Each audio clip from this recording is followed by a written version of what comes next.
توکل، رزق اور یقین۔ آپ اس بات پر یقین کریں، یہ آیت جتنی دفعہ میں نے پڑھی ہے ہر دفعہ دل کو ہلا دیتی ہے۔ آج آپ بھی اس کا تجربہ سنیے۔ جب بھی آپ کسی مشکل میں ہو، جب دل پریشان ہو، جب سمجھ نہ آئے کہ مدد کس سے مانگی جائے، مسائل کا حل کرنے والا کون ہے، مشکلیں دور کرنے والا کون ہے، رزق کے دروازے کھولنے والا کون ہے؟ میرا اور آپ کا رب۔ اور سنو، وہی رب جو خود اعلان کرتا ہے جو اللہ سے ڈرے اللہ اس کے لیے نکلنے کا راستہ بنا دیتا ہے۔ یقین کریں، میں سب کچھ بیان نہیں کر سکتی، لیکن جو کچھ اپنی زندگی میں دیکھا ہے وہ ضرور کہہ سکتی ہوں۔ ایسے واقعات گزرے کہ گھر بک گیا، گاڑیاں بک گئیں، سونا تک چلا گیا۔ انسان سوچ بھی نہیں سکتا کہ پھر کھڑا ہو جائے گا، لیکن جب رب سے تعلق جوڑ کر رکھا، اللہ نے پھر سے کھڑا کر دیا اور پہلے سے زیادہ دیا۔ سوچئے میری اور آپ کی سوچ کتنی لمیٹڈ ہے اور اس رب کی حکمت کتنی ان لمیٹڈ ہے۔ پھر آیت کا اگلا حصہ دیکھیں، اور اسے وہاں سے رزق دیتا ہے جہاں سے اسے گمان بھی نہیں ہوتا۔ مطلب آپ سوچ بھی نہیں سکتے کہ اللہ وہاں سے عطا کرتا ہے جہاں آپ کی سوچ بھی نہیں جاتی۔ اور پھر فرمایا جو اللہ پر بھروسہ کرے اللہ اس کے لیے کافی ہے۔ مسئلہ کیا ہے؟ مسئلہ یہ ہے کہ ہمیں ہر چیز پر بھروسہ کرنا پڑتا ہے اور کبھی کبھی بھروسہ ہوتا ہی نہیں ہے، لوگوں پر، اداروں پر، دوستوں پر، لیکن اپنے رب پر پورا یقین نہیں۔ تو پھر آپ کے کام کیسے ہوں گے؟ جس دن آپ نے اللہ پر سچا بھروسہ کر لیا اس دن زندگی میں سکون آ جائے گا۔ بچپن سے ایک بات سنتے آئے ہیں، دانے دانے پر لکھا ہے کھانے والے کا نام، لیکن ہم اس پر یقین کیوں نہیں کرتے؟ یاد رکھیے، آپ کا اور میرا رزق موت کی طرح ہمیں ڈھونڈ رہا ہے، وہ مل کر رہے گا۔ قرآن میں آتا ہے زمین پر چلنے والا کوئی بھی شخص، کوئی بھی مخلوق ایسی نہیں جس کا رزق اللہ کے ذمہ نہ ہو۔ صرف انسان نہیں، چھوٹی سی چیونٹی، جانور، مچھلی، ہر چیز کا رزق اللہ دیتا ہے۔ ہاتھی کو من بھر کھلاتا ہے، چیونٹی کو دانا دیتا ہے، اور رب سب کو دیتا ہے۔ مسئلہ پھر وہی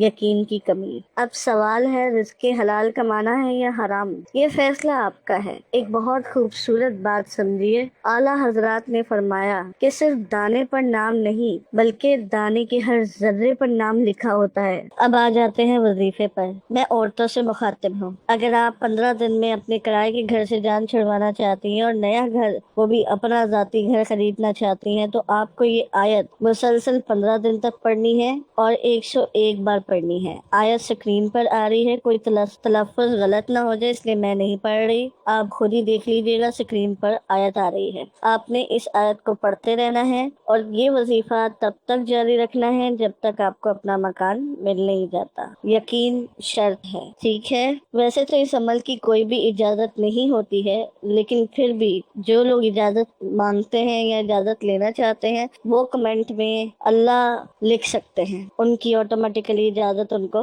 مل جائے گی۔ ایک دانہ پسا، روٹی بنی ٹکڑے ہوئے، ہر ٹکڑے کا حصہ کسی نہ کسی تک پہنچتا ہے اور ہر ذرہ اپنے اصل حقدار تک ضرور پہنچتا ہے۔ یہاں تک کہ ایک واقعہ آتا ہے، ایک تاجر کے ناک میں سالوں تک چاول کا دانہ پھنسا رہا، آخر ایک دن وہ دانہ گرا اور ایک کبوتر آ کر اسے لے گیا۔ کیوں؟ کیونکہ وہ اس کبوتر کا رزق تھا۔ سبحان اللہ۔ تو جب دانہ بھی اپنے مقررہ شخص تک پہنچتا ہے تو پھر ہم کیوں حرام کے شارٹ کٹس لیتے ہیں؟ نبی کریم صلی اللہ علیہ وآلہ وسلم نے فرمایا، اگر تم اللہ پر ویسا بھروسہ کرو جیسا کرنے کا حق ہے تو اللہ تمہیں ویسا ہی رزق دے گا جیسا پرندوں کو دیتا ہے۔ پرندہ صبح بھوکا نکلتا ہے اور شام کو پیٹ بھر کر لوٹتا ہے، نہ اس کے پاس ذخیرہ ہوتا ہے نہ فیوچر پلاننگ، صرف یقین ہوتا ہے۔ اور ہم اشرف المخلوقات ہوتے ہوئے بھی اتنے کمزور کیوں ہیں؟ اگر آپ پریشان ہیں،